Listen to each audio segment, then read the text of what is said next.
Bismillah ar-Rahman ar-Rahim. Nahmaduhu wa nusalli ala rasulihil kareem amma ba'd. We've been discussing Shaykh al-Islam Ibn Taimiyah. We talked about his background, his life, history, and his contributions, his work and everything. MashaAllah, he has done a more or less excellent job, especially in economic perspective. There are so many subtopics actually we need to cover, so hopefully we can cover everything today. All right, so I will be going fast today. I hope you can catch up. All right, and also you can also read the slides by yourself once I finished the lecture.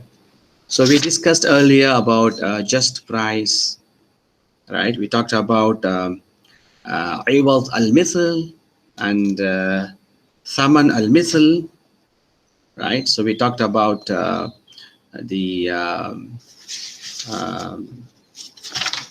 we talked about the wages, the just wages, or you call it wages of equivalent, right? The just profit or the profit of equivalent, and the whatever the relevance to all these ideas, whatever they are relevant to people, to society, right? Okay, so today we're gonna start. We're gonna cover the couple of subtopics under this. We have to talk about market mechanism, price regulations, and we'll talk about the of course, again we talk about the market, imperfection in the market, price fixing in the market. Then we move to the next big topic. We will talk about money and the monetary policy, right? Where we will discuss the nature and the function of money, the currency, the minting the currency and all, the demonetizing the currency as well. Also, we will talk about the bad money, good money, some other scholars' perspectives as well, right? Once we are done, then we will go and talk about the role of state. What is the state's role in economic life? What is the regulation that the state should bring it? Then we will talk about the institution of Hisbah, which is actually Shaykh al-Islam Ibn Taimiyah's very good, excellent contribution in this. He talked about the institution of Hisbah and the economic function of Muhtasib, right? We will talk about, under that topic, we will discuss public finance, we will talk about public revenue, we will talk about the tax evasion, right? So on, public expenditure as well. We will talk about where to get the money and how to spend it, right? So there are so many. So I hope hopefully we will finish everything by today. All right, so market mechanism, when Ibn Taimiyah talks about market, he actually, of course, the most important thing that what we know when we talk about market, we always talk about supply and demand, right? So if I have to tell you the word that that Imam Ibn Taimiyah used is exactly the same like what we are doing, supply and demand. He said talab. Talab is actually al-matlub, which means actually in English it's a demand, right? ما يخلق أو يجلب من ذلك المال المطلوب. This is what the meaning of talab, right? For the supply, if you ask me, the word that he used is actually raghbah. Raghbah fi ash-shay' is actually desire for the thing, the good. So desire reflects need or taste. So now if you convert into English, it will be particularly fit in the word of supply. So you have the demand and supply. He talks about all those things very, very long time ago. He also talks about when people selling their goods in the commonly accepted manner without any injustice, there will be some consequences, what we call it, when they are selling something, when they are buying something, there is always the flow. It is not actually every time you go to market, you don't get every time what you need. You go there, sometimes you want to buy some vegetables, you go there and then you buy something, and then you always see that there's a scarcity. You don't get certain items. Most of the time we go and we want to buy tomato. We get all kind of vegetables, but we don't get tomato. You understand? We get all kind of vegetables, but we don't get onions. We get all kind of groceries, we don't get the sugar. We don't get the oil, but the rest everything we get it. So why? Because there is a raghbah. Because people, everybody they want tomato, everybody they want onion, everybody they want sugar, everyone they want oil. So you see, the most important thing. So now the market mechanism is actually based on the supply and demand. But what amazing actually, Imam Ibn Taimiyah talks about, he talks about the factors. I think that's very important, very good actually. He analyzed the factors. It's we talks about almost 800 years ago. He talks about all this, but he analyzed the market, and then he analyzed also the factors that affect demand and consequently prices. Because when there's a demand, the price always go up, right? So he talks about all this. So he say one of the factor will be people's desire, as I told you just now. This is the first factor. People's desire is of a different kinds and varies frequently. They will have a differences. The second factor he talks about depends on how many number of demanders. One is the desire of the people, the other one is the number of the people. Let's say there's 1,000 people are living in a place. If all thousands wanting something, or only 100 or 200 wanting something, it's a differences based on the number of the demanders. Then he talks about based on the strength and the weakness of the need for the good, right?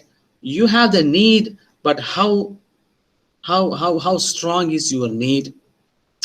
I need tomato, but I can survive without tomato. You got me? I can survive. I can cook something without tomato. Maybe something else I will put it.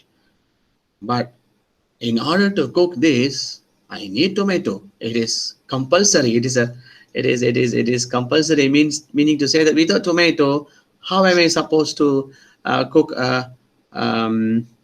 nasi tom yum?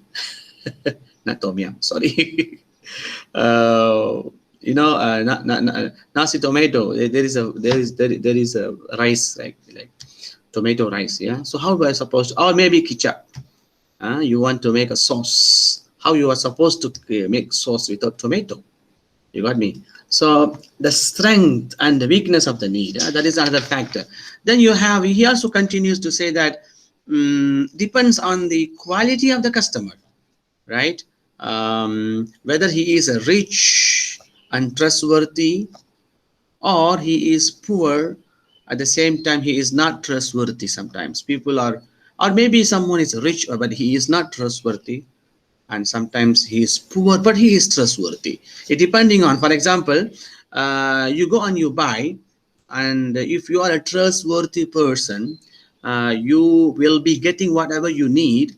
But if let's say you are dealing in the market and you want to buy bulk wholesale, and you are buying something, and then you are supposed to pay the money later, maybe let's say after 1 week. It's like bill to bill payment. Do you know bill to bill payment? You buy now and you pay the previous bill, and then you come back next week, you buy again, you pay the previous bill. It's like a bill to bill, or maybe like a installment, whatever it is. If someone is trustworthy, if someone is rich and he is very good, then the price for him is different from other people. Someone is not trustworthy, someone that you cannot trust him, maybe he will be not paying the money on time, then the market will give him a different price. See that how his analysis, It looks like, you know, Sheikh Ibn Taimiyah was in the market and looking everything. Because the reason I'm telling you all this, because he is the first, so far that we learn, many scholars, he is the first scholar uh, goes deep into this subject. I really like it, you know, the way he wrote everything. He wrote even in the form of fatawa, people like asking questions and he creating questions and he answering. Or he is writing in a siyasa, in political book. He is writing in the book of al-Hisbah. There are so many books that he wrote. Everything is actually compiled here in the slides that I'm giving to you.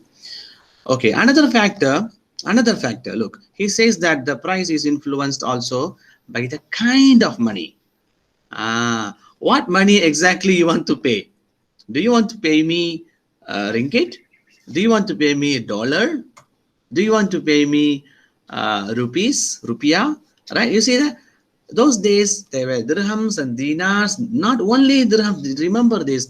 It is not only about dirham and dinar. Dinar and dirham, the most popular currencies of that time. It doesn't mean that people used only those. There are so many flows. There were so many measurement of currencies. There were so many. It is not only the dirhams and dinar. So now people, also people bring the kind. The when they want to do the barter exchange, they do with the kind and everything. So it depends. Now he says that it depends on the people who, how they bring the kind. What kind of currency you are bringing? What kind of product you are bringing in? What kind of barter exchange that you want to do? Who are you? Who you? What do you have? You know, you see, depends on that also. Sometimes it's okay, if you have ringgit, you pay this money. If you have dollar, you pay this money. There must be a slightly differences. You know, that kind of things. This one is one of the factor that he says. All right, there are some other factors as well. I will just move on, yeah, because we have a lot to cover, right? um,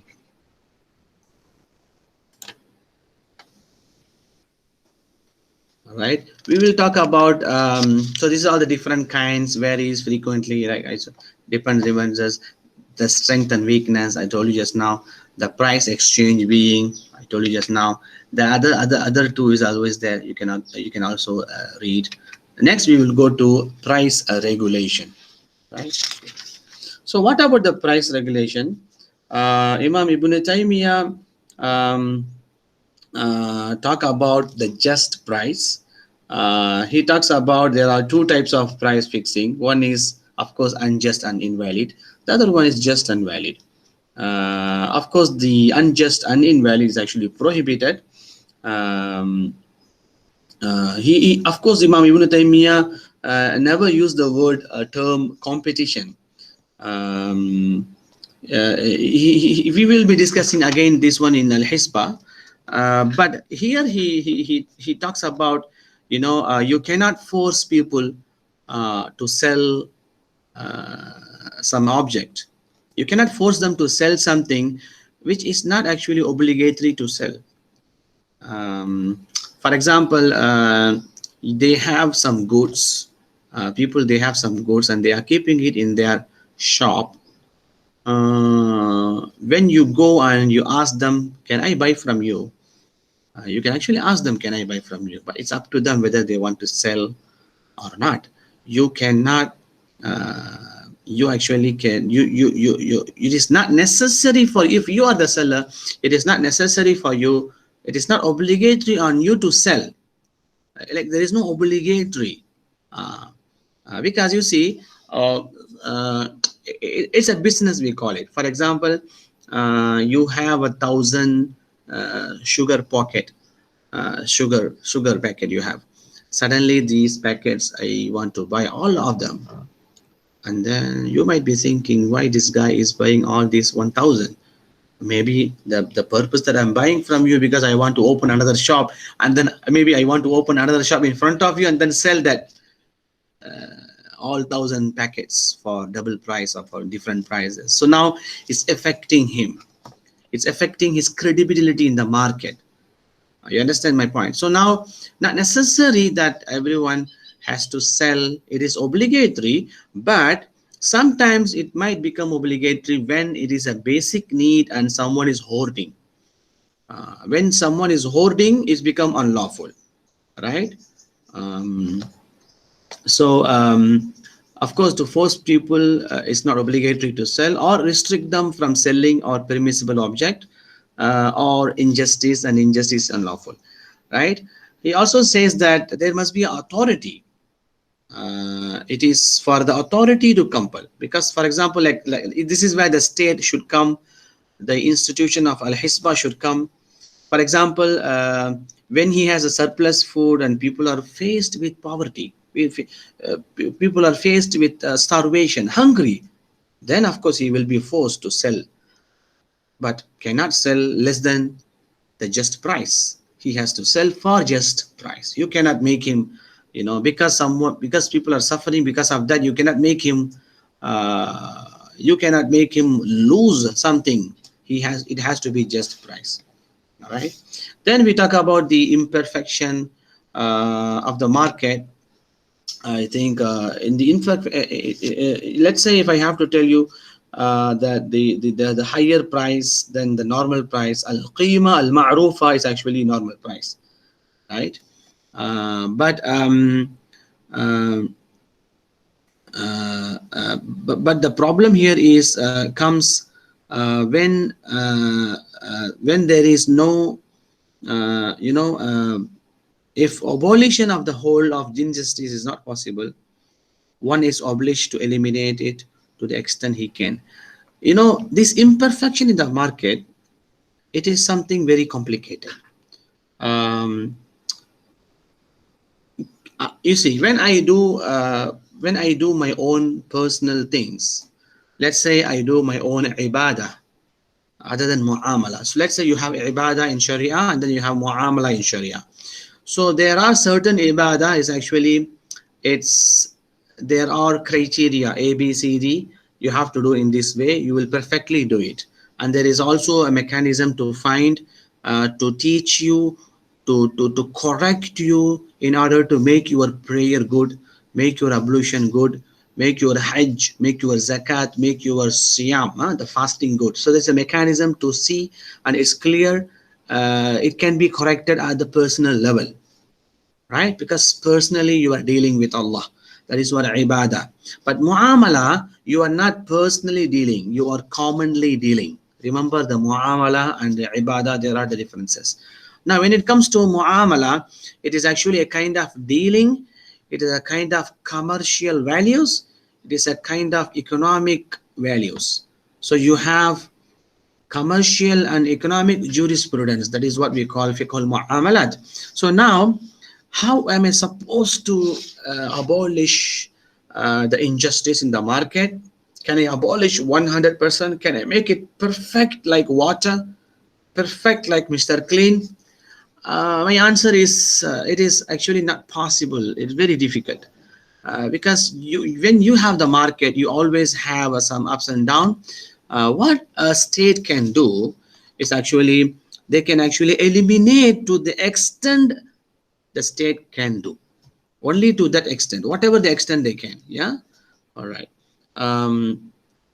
Also Imam Ibn Taimiyah says, of course the seller is not allowed to charge an exorbitant price, not common in the society, because whatever the price is, al-qima al-ada, the common prices must be carried away.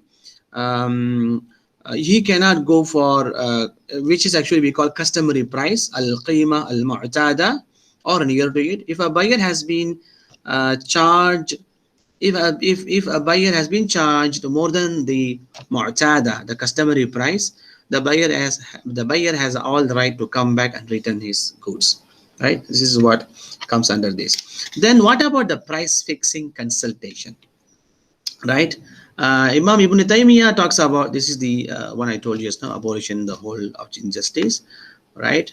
Then here also he talks about he talks about the consultation for price fixing. This is a kind of mechanism that you must know the market. You go into the market, The Imam is the authority in charge. The state is authority in charge. Should call a meeting for meeting of market representatives. That's why you have unions today. We have a body. We have an association. We have a business trading associations. Like we have an economic association in academic level. There is also traders industries associations. So you must call them for the meeting, and then the state must revive the price. Now you can see that all those vegetables items, the price and everything, the government already publishing in website every single day.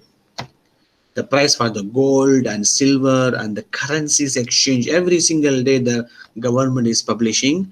The price is something, amazing thing to talk about. um, Controlling money as well, because there are a couple of problems comes when you don't control the money. Sorry, when you don't control the price. You see, I buy a toothpaste for 3 ringgit from a shop.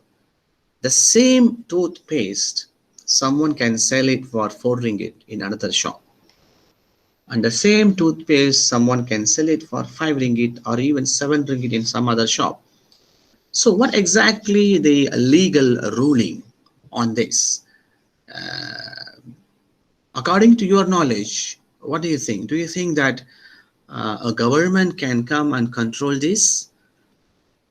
What do you think? If you think about your own experience, you most probably you might not notice, but when you start buying for the family, maybe your parents, they know better. They always say it always expensive, mahal, because we go here, we go there, the price is increasing. It's also different from one shop to another shop.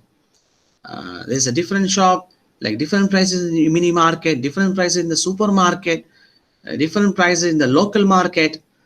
I'm buying the same toothpaste, but it has a different money. And then when I look into the price for that particular item, do I get the price printed in that particular item? Can you come and tell me in the chat, have you seen the printing of the price in the particular item, on the particular item? Have you seen it?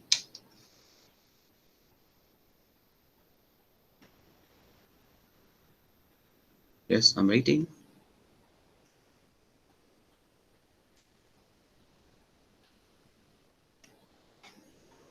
Have you seen? Yes, yes, come. Sir, can you repeat the question? Have you seen the price of the particular item printed on that particular item?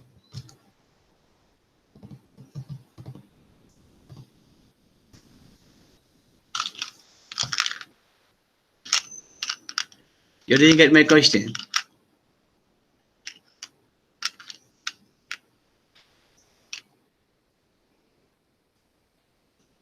Just grab any item in your surroundings, and can you tell me, do you see the price? Yes, sir. For example, what is it? Um, my stapler. Okay, Yeah, how much is it? they, 95 cents. Okay, where is it printed? Uh, on the item. I mean, yeah. Okay, listen to my question again. Okay. Is there that price printed on that particular item or pasted on that particular item? There's two different Oh, things. I see. Pasted. Ah, exactly. Is it printed or pasted? Pasted, sir. Exactly. Can anybody tell some other examples? Do you have any items that printed or pasted? The items that you bought from Malaysia.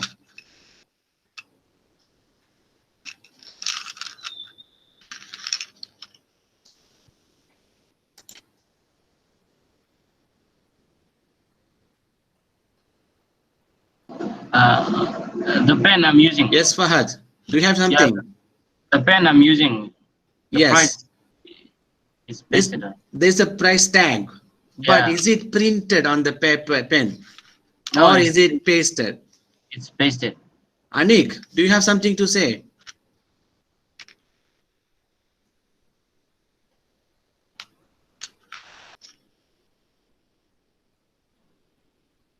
Maybe Anik is not here. Farah, do you have something to say?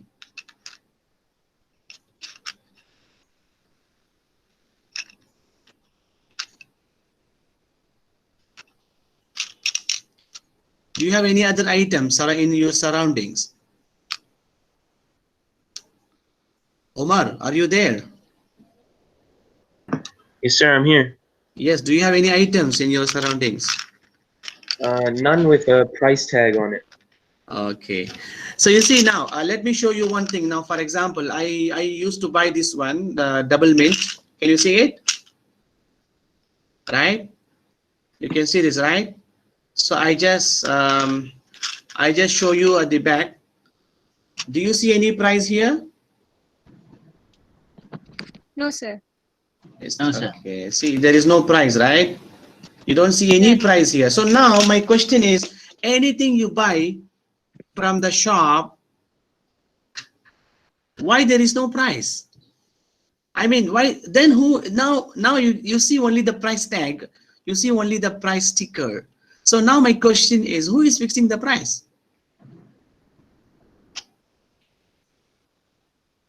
You got my question? Yes, sir. Yeah, who is fixing the price?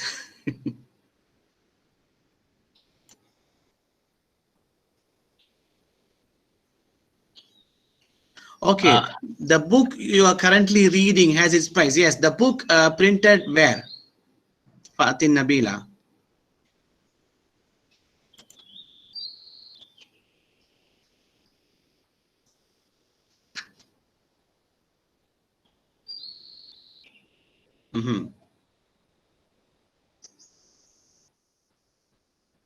So it's a local book, isn't it? Yes, sir. Okay. If you see most of the items that you have seen in the market, you go to any shop, you want to buy soap or paste or any other items, you don't see the price is printed there. It is always pasted, meaning to say that there is a choice for any seller to sell at his price, whatever the price is thinking.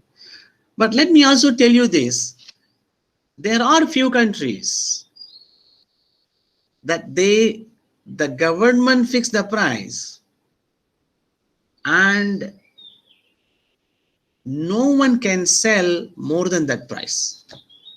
For example, if this is a double mint, I bought it for 4 ringgit or 3 ringgit, then they will be mentioned here, is printed here 3 ringgit or M3, and in bracket they mention MRP. Do you know what is the meaning of MRP? No, sir. MRP means maximum retail price.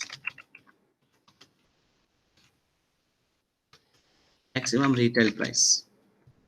Which means that no one in the country, no one, whether you sell it in the airport or whether you sell it in in a 5-star hotel, whether you sell it in any normal shop, market, local market, supermarket, no one can sell more than that price. Someone can sell for 2 ringgit 50 cent. Someone can sell for 2 ringgit 70 cent. Someone can sell for 2 ringgit, but no one can sell for more than that, more than 3 ringgit. It is called maximum retail price. Do you know which country is practicing it? Any idea?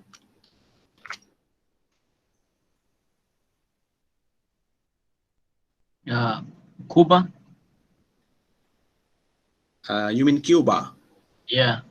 I'm not sure about it, but I know one country which is practicing until today.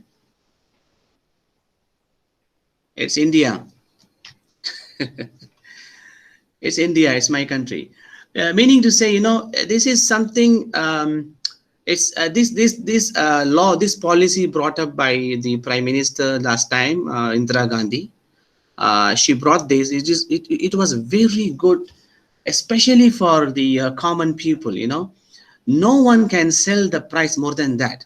You go and you can buy from any shop, it will be less than that. Now the competition is in between who sell the low, who sell the lowest.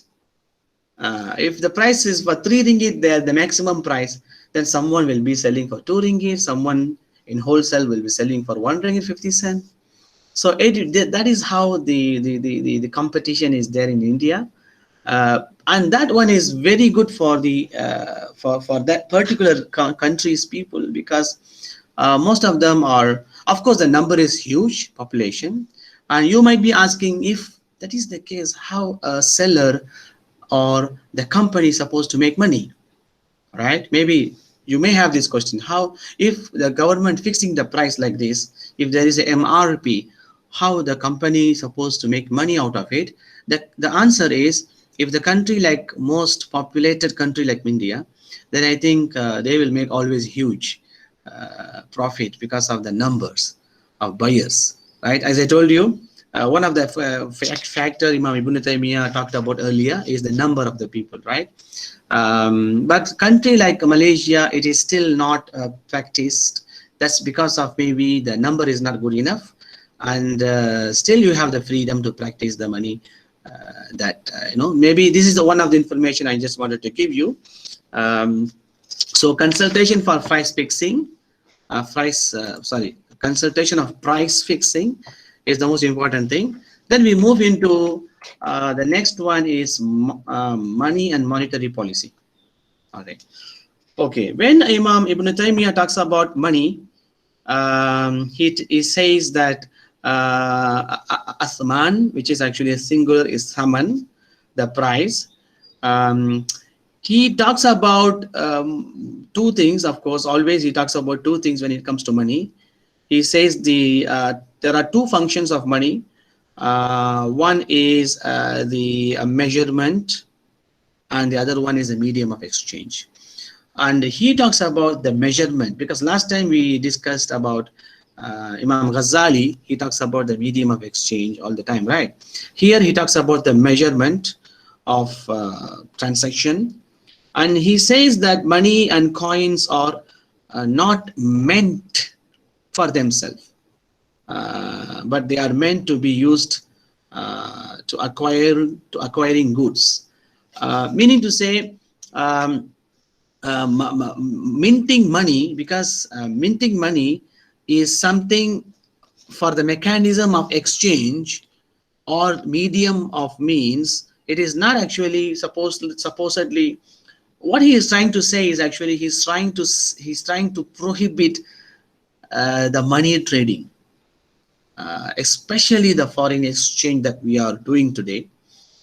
People are doing today. I think he's a kind of against to these ideas of money exchanging, because money, the purpose of money is just for the purpose is actually using. Money cannot become commodity. That one he says that quite well. Should it not be commodity? At the same time, you cannot make it as a trading commodity, as a trading. And also he talks about the debasement of currency. Let's say if someone is demonetizing currency. I tell you why he talks about this, because I told you about minting their own money, right? I also told you it was not only dinar and dirham were in practice. And you already know how the history was, because I talked to you earlier about Umayyad and Abbasid, and then so many other dynasties comes and goes, so many Ayyubids, Fatimites, Seljuk, this and that. And you already have the clear picture when I talk to you about history, that so many rulers, so many rules. You got me? So many rulers, so many rules. And they want to practice so many different things, and you know that they were always, you know, ups and down people, or you know, so many injustice and all. So particularly Imam Ibn Taimiyah knows all the histories, and he wants to warn, he wanted to warn the sultan, warn the king, saying that you should not be minting money just for the sake of you know, gaining the wealth, because they are the authority to mint the money, right? When they became the authority, um, they can actually, you know, they call it a fulus, for example, copper currency. There are so many other than gold and silver. So authorities should mint the coins according to the just value of people's transactions, without any injustice to them. This is what he always says. And he also says that you should not start business in money by purchasing copper and minting coins, because they were some group of rulers, group of family members of the ruler. You know, the ruler, when there's a ruler, there's a family members of that ruler. There are a couple of family members of the particular ruler started, you know, collecting the minting, and then suddenly demonetizing the coins. Then people have, then whoever has that coins, that coins will not be used as a transaction money. It will be only become like, you know, metal. Then later they go back and then they buy those metals, and then they start minting another money, and then introducing different coin. And then when people start using that coin, after some time again demonetizing that coin, and then collecting the minting. You understand the point? So this is how, there are so many different ways of doing business with this, because this is all injustice. He talks about all those things, and I can give you the same examples currently what's happening with the currencies.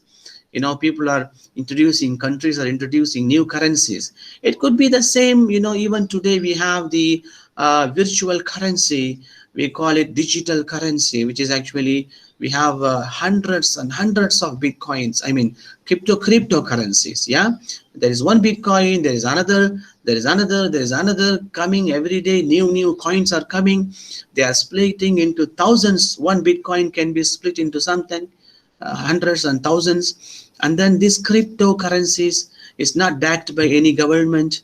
There is no, we don't know about the intrinsic value, whether it is viable or not viable, right? So this crypto is somewhere people started minting, like we call them mining, sorry, they call it mining, because in currency, the real currency, we call minting. Over there they are calling mining. So if there is an engineer, technical engineer who has the technical support, then he can also go for mining, paying the payment for the transaction as a crypto, right? So all these kind of things is a kind of, I'm not against of those things, but there's a possibility of injustice. That's why you can see that sometimes the crypto goes up to 30,000 US dollar, suddenly comes down to 3,000 US dollar, suddenly nothing. So this is all going, it's a flow. It's not actually, it's fluctuating all the time, right? So he talks about all these things, you see. Not to start business in money by purchasing copper and minting coins and thus doing business with them. Neither should he invalidate the money in the people's possession. Invalidating money is actually a kind of trouble-making government to do. Last time we had this problem back in India, when 2 years ago they demonetized the money, which is the highest value money that Indian people were using, which is actually 1,000 and 500. 1,000 currency, 1,000 rupees, and the currency 500 rupees. Over the night, the Prime Minister announced around 10 p.m. or 8 p.m. he announced, he's saying that by 12, from 12 a.m. to night, you cannot use that money. He gave us only 3 hours or 4 hours just to digest, you know, just to digest that information that they are going to demonetize the bigger currency of the country. because 1,000 rupees is the biggest currency of the country. People keep that money as a savings. People like especially the housewives, even husbands also, they don't know. They used to keep that money, in their kitchen areas, where usually the husbands never go to the kitchen areas in India. So they used to keep that money, hiding that money from husbands, just for the sake of the children. They want to use that money in future for marriage, for study, for educations and all. So all of a sudden, the government said that the money has no value on it. You have to return that money. That people have been queuing and queuing like day and night, like 3 days, 1 week. People has to queue on the line just to exchange that money into new money, and there is not enough money because everybody bringing that money out, and there is no money in the bank. Subhanallah. The thing where the crisis was there for more than 1 year. People were suffering and suffering, and later they introduced the biggest money, which is 2,000 rupees, from 1,000 to 2,000. The reason they wanted to introduce this system of demonetizing, they said it's because people are hoarding the money, especially they were saying that the terrorists are hoarding the money, so we want that money to come out. But when they introduced 2,000 rupees, 2,000, then whoever holding the money, especially politicians or terrorists, whoever holding the money, they started holding more, because now you need 2,000, you need two currencies instead of one, because you don't need two currencies. Now you have one currency, because which is 2,000 rupees can fit into two currencies instead of one. So now these are the things. Now it become very easy now for holding, and that's what's happening. So this demonetizing currencies is something. If you want more, you can actually check the internet. You will understand how difficult is this. Okay, so he talks about he talks about this bad money drives good money. How actually? This is the one of the law. I think you already know. I think maybe some of you know this. Thomas Grisham. This Thomas Grisham in 1857 is known as Grisham's law. This Grisham's law is actually where there is two coins have the same nominal value, but are made from metal, different metal. The value looks like the same value. For example, you have a for example, there is a coins like made of US dollar, euro, and the coin that made of pound. It looks like the same value, but the metal is not the same, right? The metal that they used to make that coin is not the same. For example, even I don't have to go that far. You may have coins that you have seen, of course. Right now we have 50 cents, right? I hope you remember the old 50 cents as well. You remember the slightly bigger. Now the small 50 cents. We have the small 50 cents, but last time we had a big 50 cents. I think it is still in use, right? So now, is it these two coins are the same in the value? You go to the shop, you pay this 50 cents or that 50 cents is the same value, or the old 20 cents or the new 20 cents is the same value, but is it size? No, it's not the same size. Is it the same metal or is it the same weight? It's not the same, right? So this is what he talks about. One of the example I'm just giving you, but the reality is actually here we talk about the weak money and the strong money. What will happen that when there is a strong money, the strong money will come. The weak money will be used to buy the strong money, and then people will start hoarding the strong money. For example, if you say that US dollar is the strongest, then people will start using the ringgit, spending the ringgit in order to keep the US dollar. Or if you say that gold is stronger, then what people do? People will spend all the US dollar in order to buy the gold and then keep the gold. So some countries are still hoarding gold as their asset. I tell you one example what happened in United States in 18th century, starting from 1792 to 1834, when United States maintained an exchange ratio between silver and gold. 15, the ratio is 15 to 1. So you need to give 15 silver and you will get 1 gold. So what happened that was the 15:1 was actually United States ratio, exchange ratio. But other European countries, they had a 15.5 or 16.6 for 1. Instead of 15 for 1, they had a 16.6 for 1, right? So what happened? The result was the gold flowed out and silver flowed into the United States. So many people came and started buying gold. So they brought all the silver because he is giving for cheaper, because for him it's only, you need only 15, not 15.5. So people went to US and started buying gold from them, right? So these are the examples that he gives. And he also talk about the ruler cancels, if the ruler cancels the use of certain coin and means another kind of money of the people, he will spoil the riches. Because when you cancel, you demonetize, you are actually spoiling the economy, right? So you have to be very careful. He talks about all this. He also the next one, there is one thing called writings on this minting the money.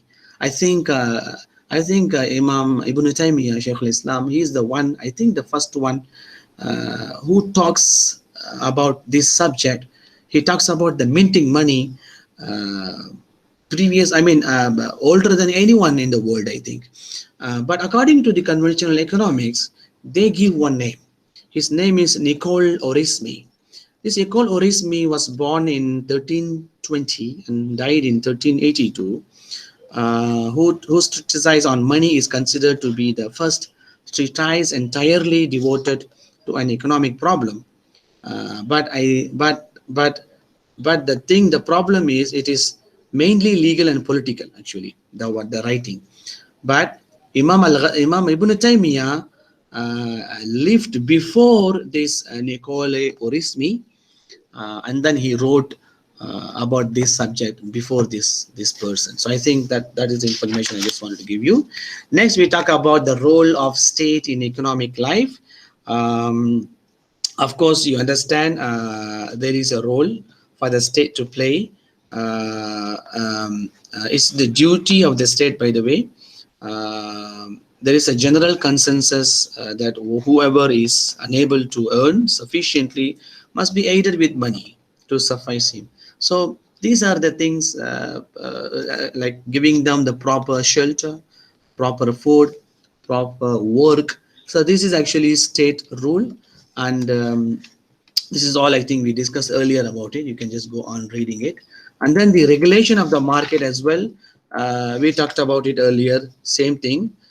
You can also read this. And let me just jump into institution of Hisbah.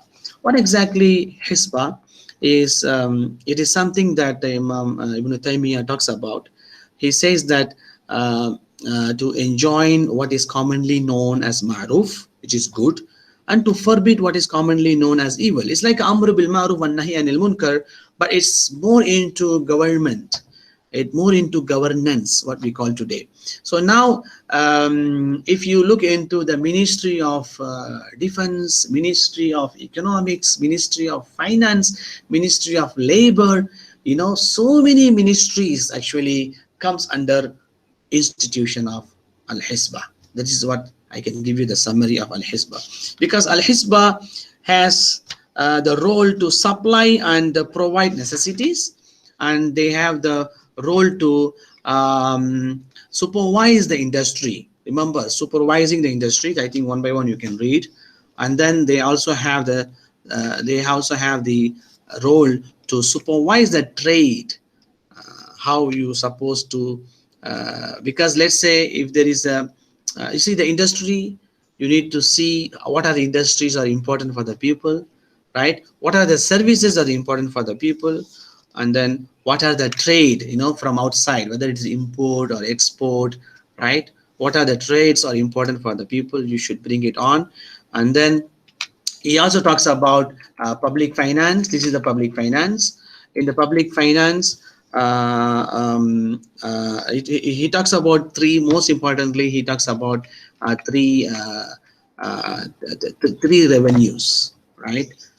Remember, one actually is coming from your enemies, right? Which we call ghanima. Number two, which comes from the Muslims, which we call zakat, right? So now you have the enemies, and then you have the Muslims in your country, and then you have Muslims and non-Muslims from your country, which we called five. All right. So remember all this. This is the three fundamental public finance, public revenue. From here only you have the expenditures. This is what we call ghanima and zakah and fight. So now ghanima is very simple.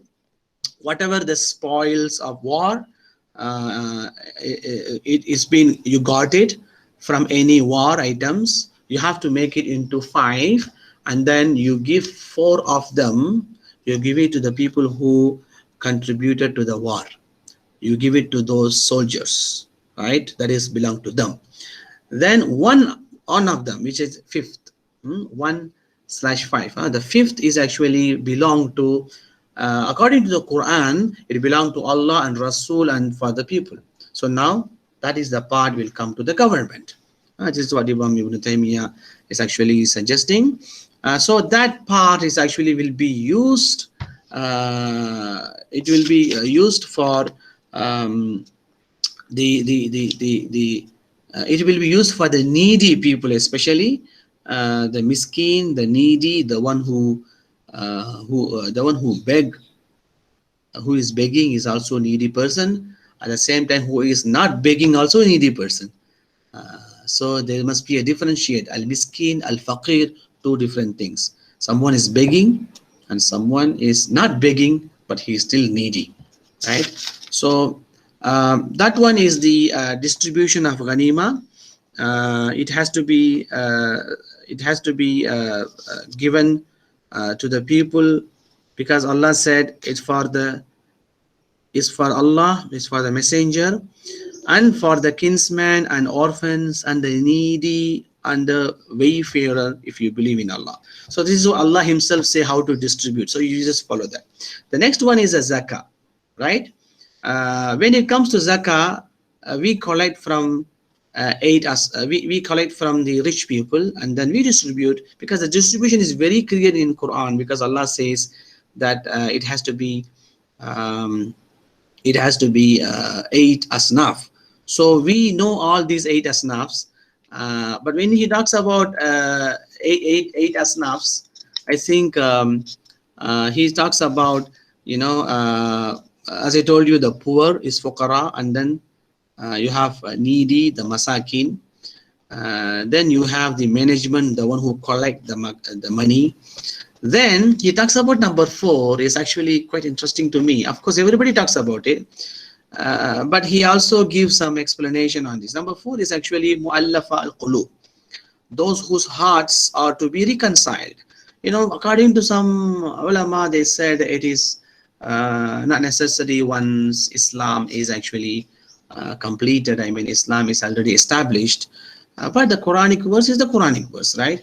So if there is a possibility that you can actually use that money, why not, right? So mu'allafatu qulubuhum refers to both Muslims and non-Muslims, rich and influential people who at the award of money may become sincere to Islam. Because when you pay them, they will become sincere. If you pay them the token of appreciation, they might become sincere to you. They are not still non-Muslims, but they can become sincere to you. And when there is an enemy coming to you, and these people may protect you, if you think that kind of thing.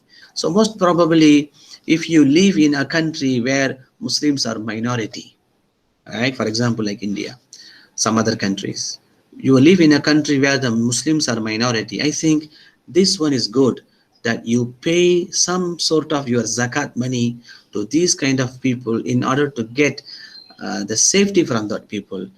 So in that way, that particular portion can be paid to non-Muslims only for that purpose. All right. So they could be a rich people or influential people, doesn't matter. So you can still give them. Not necessary when you give to that non-Muslim they have to be poor people. No, that one is different. You are not, you can give them sadaqah, but here you are giving them for the purpose. The purpose is what? The safety of you, or they can actually become sincere to Islam. So these are the things. And of course, you know the other asnaf. I think I don't want to take time for that. The other one is the expenditure of FI revenue, which is number 3, right? When he talks about FI, the FI could be, you know, any taxes that you take. For example, okay, you can take about, okay, the FI could be the money that you got it, like for example, there are 10 actually, if you know, if you want to know. He talks about number 1, poll tax, jizya, imposed on Jews and Christians, tribute paid by the enemy, gift presented to the head of the state, custom duties that you collect from other countries or the export and imports, financial penalties, whatever the punishment you are giving to anybody, haraj for the land tax, and then unclaimed property, and then hairless property where there is no one is actually claiming for inheritance, and then the deposit debts or usurped property whose actual owner is not known, which therefore cannot be written if you don't know the owner. So all these things, any other, and then number 10 he said any other new source of income. So that one is actually comes to today's modern world. Any new source of income, whether it is, you know, the copyright, we are using it, for example tourism, for example visa, money for the visa, for example tax for the education, tax for the car vehicles, right? So many we are paying taxes and taxes and taxes. All these kind of things Assalamualaikum, will. sir. Okay, salam. Can I give the Yeah, password sure, first? sure, sure, I sure, have sure. the exam next Yes, class, so please I have take to. this password. Okay. Please take it. Thank you, Yeah. thank you, thank you. So I think there are so many taxes that we are paying. All this actually comes under expenditures of revenue. I think in a way, I think that is the last thing that I wanted to talk about. That is actually the fight. What about the expenditures of fight? Of course, you can do expenditures on defense. I mean, you collect all those money. The most important thing that you need to do, you need to structure, you need to establish a security for your country. So you should be spending on defense. You should be spending on, you know, governors and ministers. You should be spending on the maintenance of justice. You should be spending on, you know, to help its people become good citizens. They want to become the good citizens, you have to help them, right? And so these are the expenditures. And other expenditures like, you know, judges and qadis, to help its people become good citizens, public utilities, infrastructure, economic tasks, not generally undertaken by individuals. If it is a public universities, public infrastructures, even he suggests the roads, canals, bridges should be constructed form of revenue. So this is all actually he completely giving you the, you know, completely he gives you the whole scenario how to run a government. All right. Okay. So I think that's all from me today. Please take note.